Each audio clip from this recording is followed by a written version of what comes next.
afternoon, everyone. And we're here again for another Nacho Tuesday. Today, I have Ricky Robinson with Shorthand. And we'd love to introduce this product today, which you can find in our B2B SaaS marketplace. So without further ado, Ricky, we'd love to hear about Shorthand. Yeah, thanks, Andy. So Shorthand in a nutshell, courageous content that moves your metrics. We enable marketing teams, comms and media teams to create stunning digital destinations like magazines, feature stories, reports, content hubs, that sort of thing. And even when your designers and developers are out to lunch. So our platform is used by creators in some of the biggest of the big brands and small nonprofits. Mm-hmm. What they all have in common is very little time, but a really high bar for quality. So that's where Shorthand plays. Great. Yeah, my designer is probably going to love your tool. Yeah, because we're always he's in Europe, so we're always bugging him at all hours of the night, and he's sometimes he actually gets them at like 11, 12 p.m. his time. So I'll turn him on to your guys' product there. Yeah, so absolutely. Tell us more about your career and how you got started. So I mean, my career. Well, I don't know. I guess it all started with pizza, really. So not nachos, but pizza. Delivering it anyway. So I realized I was pretty good at like connecting with people one-on-one, and so I used to get tipped a lot as a pizza delivery person, which is not a thing in Australia, or at least it wasn't back then, right? So it was one time after a bit of back and forth with a guy, $50 tip on the back of a 25 pizza order, right? And so in hindsight, you're looking for like connecting the dots in the past as one of the signals, I guess, that maybe had a little bit of that hustle, if that's the word for it, required for starting and running businesses, and had kind of no inkling of business or startups back then. It just wasn't something my family ever talked about, far from business. A bit after that, I built my own blogging platform, kind of in the pre-WordPress era. And that was just a place to journal my thoughts and progress on my PhD, or lack of progress, more like it. And I pretended like the world had cared about anything I had to say. That blogging tool was just used by me and my brother, and that was before I had any conception that like it might have been useful to other people. But like the tipping experience with the pizza is a little bit of a window, I think, into my future. And took a long detour into computer science R&D at Australia's premier tech lab for that sort of stuff. But I was a bit of a troublemaker and spent like the last 4 years of my 8 years there trying to spin stuff out of the lab. So yeah. But then I realized troublemaker is kind of just a different word for entrepreneur. And so I co-founded a couple of machine learning startups in early 20s. They were failed startups. And then onto Shorthand, which is decidedly not a failure. So here we are. Great. What inspired you to launch Shorthand?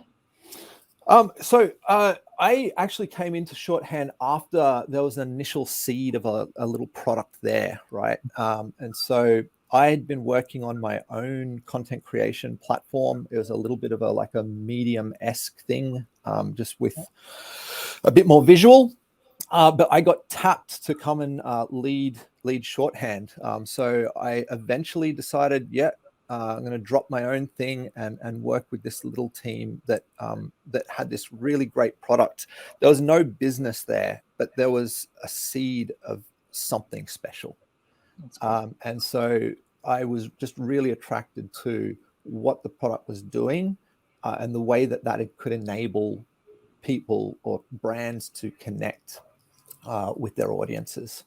And so that was kind of what got me in. And but always working kind of in that space of content creation tools and how to connect with people through that content. So what's the best way that say our customers could leverage your tool for their content marketing strategies? So how to leverage our tool for content marketing. Well, I guess the first thing is you've got to you've got to want to aim for kind of greatness, right? You've got to want to aim for standing out from the crowd, and that's the first thing. If you don't have that, Shorthand's not really going to be able to help you. So it's a mindset. But they don't always do it.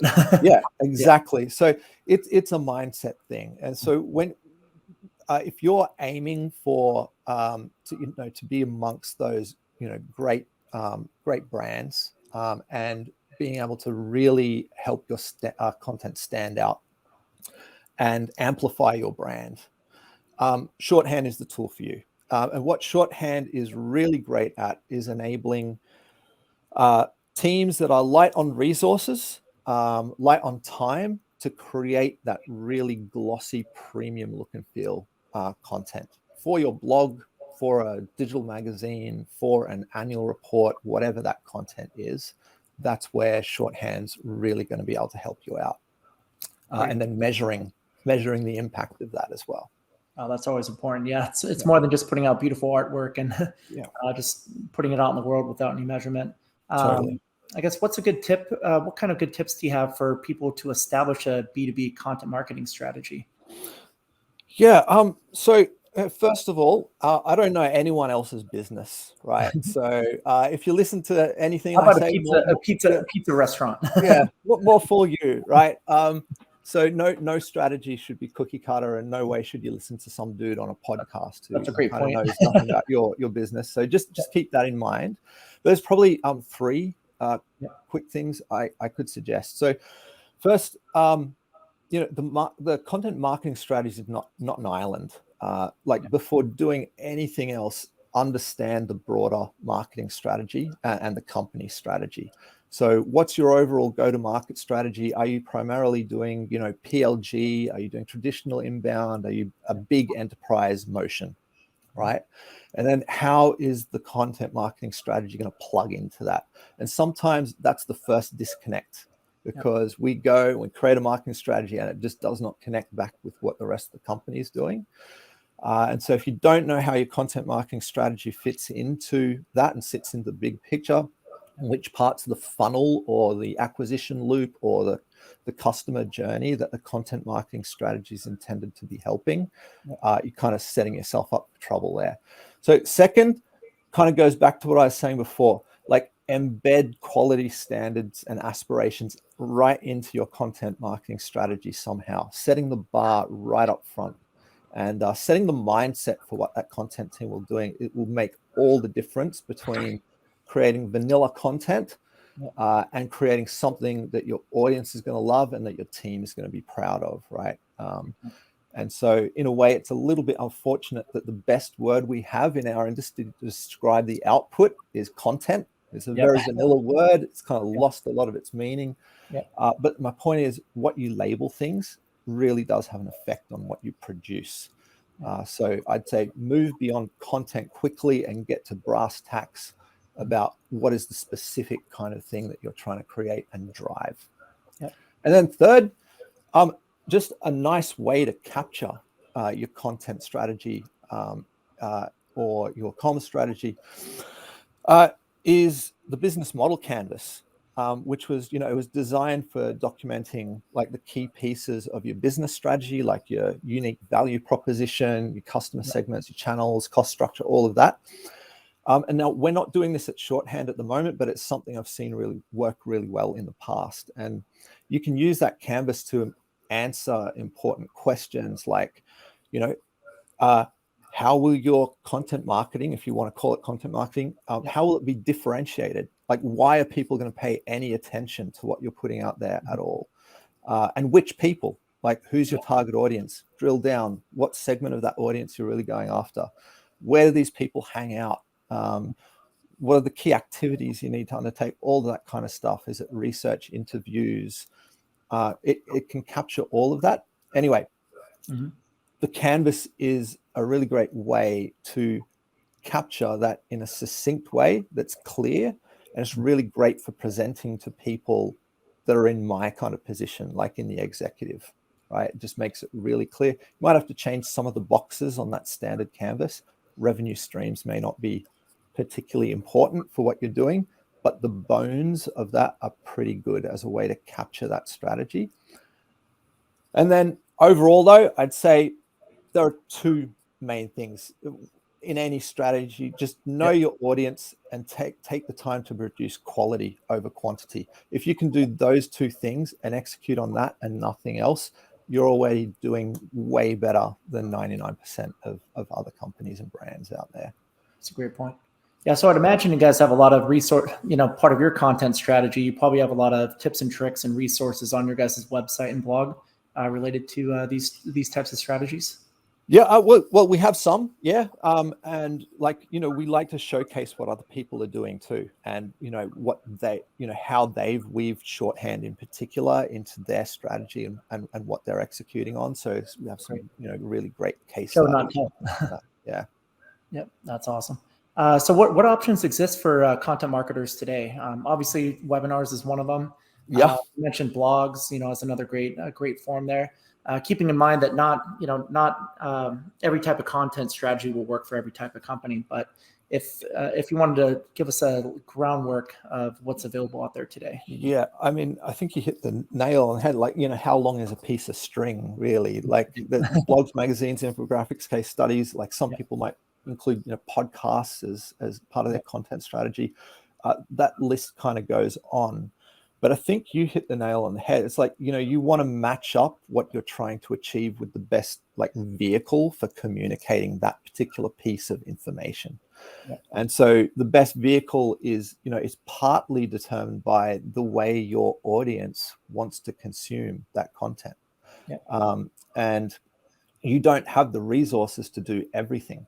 So consistency, persistence, and kind of depth are really key. So you want to get really good at doing a couple of things. Mm-hmm. And then, especially when your team is really tiny, like you're at a startup, get really, really good at doing infographics and using that, or get really good at doing a podcast, but don't try to boil the ocean, I guess.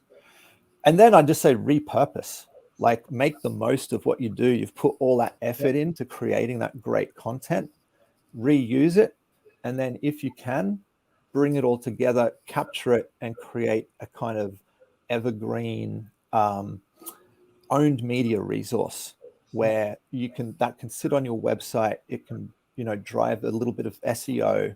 And then you have this really great resource for people to come to, and you can kind of help to deplatform people off LinkedIn and onto your website so that you can actually sell to them, right? Or get them to buy or sign up, or whatever the action is. With these webinars, we get a lot of great tips from people like yourself, and we'll chop up a lot of sound bites from it, re-promote it on social media. Get right to the point. That's it. So much great stuff comes out of this. So, how does AI play into all this? I know it's the big buzzword. I'm actually going to an AI networking event after this. So, cool. AI and content generation. Where do you see it playing in? Yeah, it's like AI is just everything at the moment, isn't it? It's like everywhere you look. So, I mean, there's the obvious one that I think everybody is already familiar with and already doing, and that's kind of using AI, like ChatGPT, as a bit of a sparring partner, or a copy editor. So you've got something like Copy AI, Jasper AI. Mm-hmm. But aside from those sorts of tools, those copy editing tools, and when it comes to AI and large language models and all of that, I think one thing that's important to note is that ideas are cheap, right? That means you can afford to have a lot of them, right? So before LLMs, having lots of ideas could be a problem because you didn't have the time and resources to kind of explore them and expand them and then turn them into some valuable piece of content for your audience. But now we live in a world where you can quickly explore those ideas more deeply, without having to scroll through a list of blue links on a search results page and choosing which ones to click through on to research a topic. And that means you can get better at choosing which ideas you develop into full content pieces. And so the quality of your overall output could go up considerably. And then of course you can do what everyone is already doing and use AI tools to then edit that work. But yeah, ideas were always cheap, I guess. And now it's a little cheaper and faster to put meat on those bones too. Then, the other thing is that, in this world, there are some folks that are a little bit kind of wary of AI. So some writers and content marketers see AI as a threat. And one way that they can counter that is by actually taking ownership of the overall content creation process. So, they're the ones that have the ideas in the first place. And so they can create the copy in the articles, so forth. But then at the moment, they're like throwing that over a fence to maybe a design team or a publishing team or whatever. And we're going to see the emergence of tools that mean writers and content marketers can go end to end, with less reliance on other resources. And that makes those writing roles a lot more valuable to the business because they can do more with less. They can shepherd their ideas. Usually have the best ideas. Yeah, totally. Right. And so now, if a writer can not just produce the copy, but produce that final, glossy, visual, immersive digital magazine piece with very little input from designers and developers, and make it look like it's been designed by a pro graphics designer, that's going to be gold. And so I think writers in particular are really well positioned in this new world. And that's kind of exciting. That's a great perspective, actually. It's a good silver lining there because I've heard a lot of people worried about it, but you're right. A lot of the writers are very creative, so they're the ones coming up with a lot of the best ideas. And now they're able to bring those ideas to fruition a lot more easily. Yeah, and the other thing with that is that if you are handing that copy over to another team to kind of finish off, and once they've dropped the videos and images and kind of laid it all out nicely and whatnot, often the words need to change sometimes. Yeah, they might not tell the story the right way. Exactly. So it's got to be iterative, and when the editors and the copywriters and writers are kind of no longer in that process, the wrong people are doing the editing. And so you end up with not the greatest result at the end of it. And so I actually think this new world that we're moving into is quite exciting for writers. That's a great point. Yeah, the creator's disconnected from the end output. So yeah, any other content marketing tips that you would recommend that you're just dying to tell other people that they might be getting wrong with their business? I could be facetious and say, don't do content marketing, seriously. So, here, let me think from that. Here's an analogy, right? So there's a massive difference in mindset between laying bricks and building the Palace of Versailles, right? And the same goes for your marketing, aspire to something more. And that alone, like I said before, will set you apart from the millions of folks doing content marketing. And so remember, you're not aiming to merely contribute to the conversation about your market. You're aiming to own that conversation. You're aiming to dominate it and dominate that space that you're in. And to do that, you can't think bricks. You've got to think Versailles. And so in content, you can't think content. You have to think, remarkable digital destinations that your audience won't want to leave. How do you become a thought leader in your space? Exactly. Build something that people just want to come back to, and share and talk about. And so it's that whole aiming for substance, aiming for quality ahead of quantity. And plenty of examples of people doing this really great. So Gong is one, right? I know that they aim for quality, and it's working for them, right? And so you're already miles ahead of your competitors if you're doing that.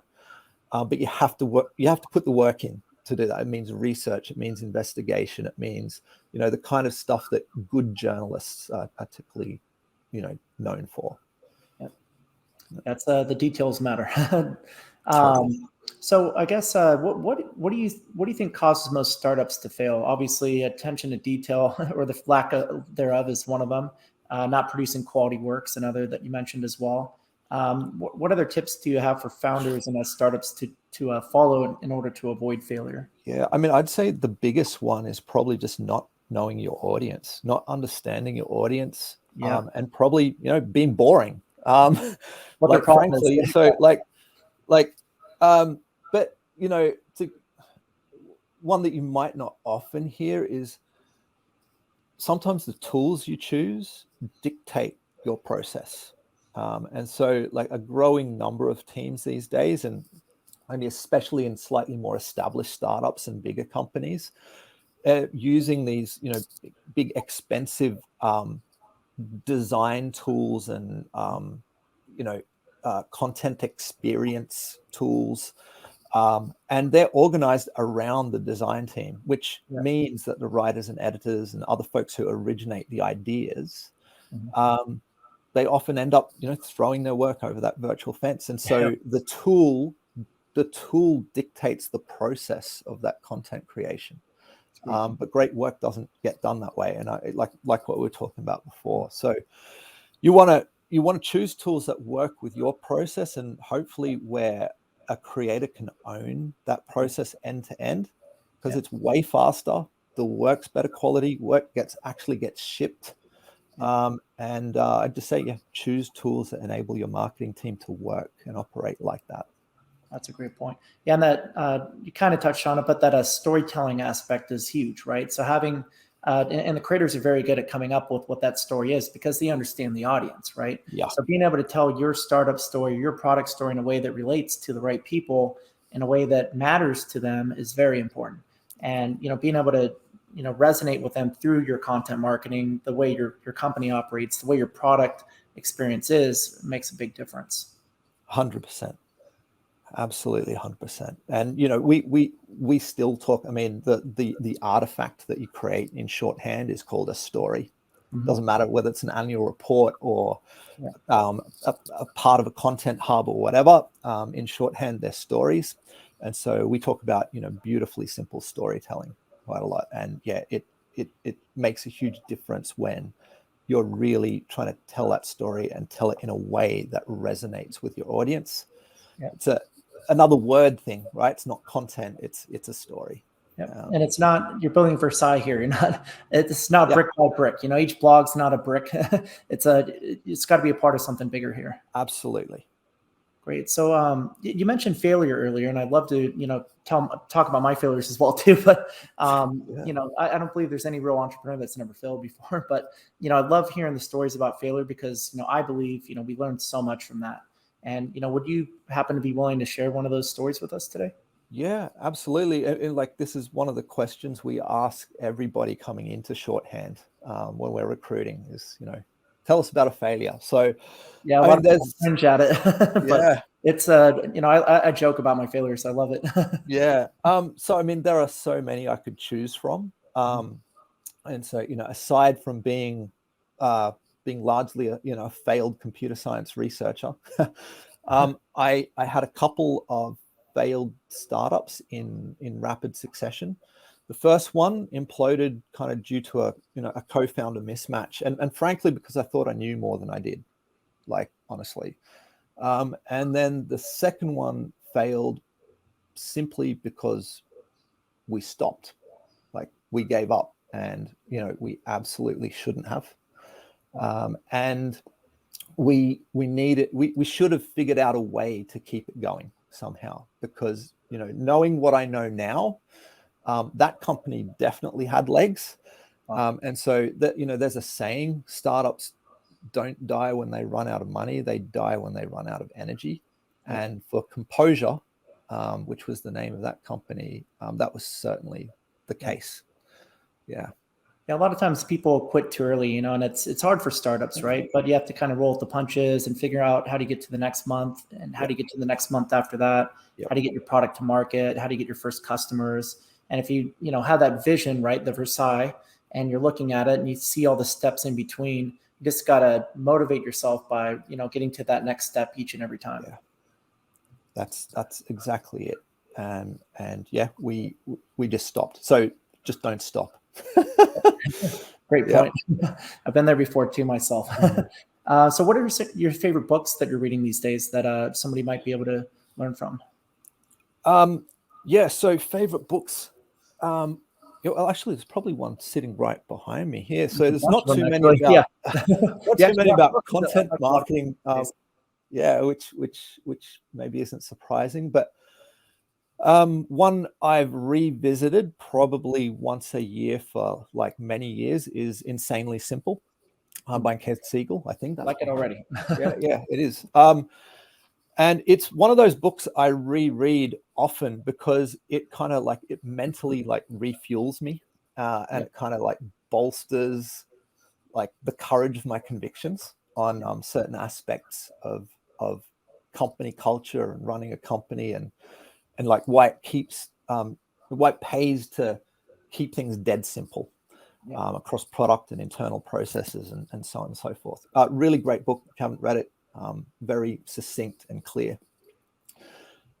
Another one that I've read more recently is Amp It Up by Frank Slootman, which has been a great reference kind of over the last 18 months or so. Right. And then another is Powerful by Patty McCord. So the prior head of HR at Netflix. And sound like exciting books. yeah, like Powerful. you can love or hate the Netflix culture, but that book kind of raised the bar for like what I think a HR function should be and what they should do, and and what a culture is and what a culture isn't. So yeah, I'm pretty much always reading something, and frankly, I'd like to find more time to read some fiction, which I haven't done in ages. Yeah, I use Blinkist a lot because it kind of, even if you don't have the time for it, you could crunch a book in about 15 minutes. And I'm totally the same way. There's a couple like go-to books that I always have to reread just to make sure that I'm always in that mindset. Yep. And there, you have a couple of go-tos that once every 6 months or a year, you just want to refresh yourself because those principles in your work are so important, right? And you have to keep reminding yourself of that. Totally. And that book, Insanely Simple, I've read it enough times that I know what's in the book, like back to front, but it's kind of just like the act of reading it as well, when things get tough or challenging or whatever, and you kind of read that through and it's like, yes, like we can do this. It's good to always have it top of mind. Yeah, totally. So what's next for Shorthand? What's next for Shorthand? Well, I mean, we've achieved a lot, but I always say, today is the first day of the rest of our journey. So like we are at the bottom of our curve. And so I don't know, in the next few years, 5-10 years, whatever, like I really hope that we can be the platform of choice for writers and I'm going to say it, content marketers, who kind of, who want to go beyond words and create something beautiful and highly engaging, even when their design and dev colleagues are out to lunch. And so we want to be that platform for every major brand and aspiring brand out there. It's great to hear. So, one last thing. I'd love if you could reiterate why people should choose your platform over maybe other platforms out there. It's a great opportunity to plug your product and don't just embellish it as much as you want. Yeah. Oh, cool. Thank you. Thank you for that opportunity. So look, there are so many different ways that your message, the thing that you're trying to communicate, can get muddied, on its journey from your brain to the brains of your audience, right? That's what you're trying to do. You're trying to plant something, like take something from your brain, put it in someone else's brain. That's marketing. That's content marketing, is transmitting that information. So, maybe what you're saying just isn't relevant or interesting or valuable to your audience. And so it fails to register. If that's happening, that's on you. But you have to know your audience. But there are so many other ways to screw things up, like, choosing to create a glossy PDF document when most of your audience is actually reading on their phones on the evening commute. And so you're making them squint or like pinch zoom or, and they can't read the thing. because it's not responsive, it's not interactive. Or you've decided to kind of deliver a wall of text when, just a few words and a couple of Keep it images. simple, right? It would have been much clearer. But when you do it like that in your clunky CMS, it kind of looks crap when you do it like that. So you've decided, okay, it's just got to be a wall of text. So, no, in both those cases, sort of no chance of moving the metrics that matter, right? So wasted effort, wasted time, wasted money. No conversions. Shorthand makes it super easy, super fast to create beautiful feature stories, reports, magazines, and so on. And it takes care of like all those mechanical aspects that can get in the way of clear communication. And so it can also elevate your output to help you like not be boring for your audience, while producing fully responsive pages on every device type.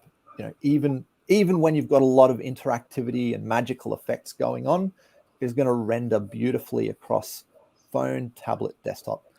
So, like you said at the beginning, like your design team and your dev team will thank you because, you've just given them a whole lot more time to do all the rest of the work that they've got to do, right? Yeah. And so on top of all that, you can measure the impact that this kind of elevated storytelling is delivering for your brand. Great point. Tom, if you're listening to this, did you hear that? I'm probably getting a Slack message from him right now, actually. Yeah. So I'd say, just give it a shot. Shorthand.com, and like you'll be in great company. Like literally got some of the best brands using Shorthand in the world and doing great stuff with it. That's great to hear. Well, thank you so much, Ricky, for coming on today. If anybody's serious about we'll call it content marketing, feel free to check out Shorthand today. It is in NachoNacho's marketplace. We'd love for you to check it out there, or go to shorthand.com and take a look at a lot of the resources there as well. Ricky's got a great product over there, and we're excited to take a look at it ourselves. So once again, thanks everybody for joining today. NachoNacho is the #1 place to manage, discover, and save on SaaS. Once again, Ricky, thanks and have a great day. Thank you, Andy.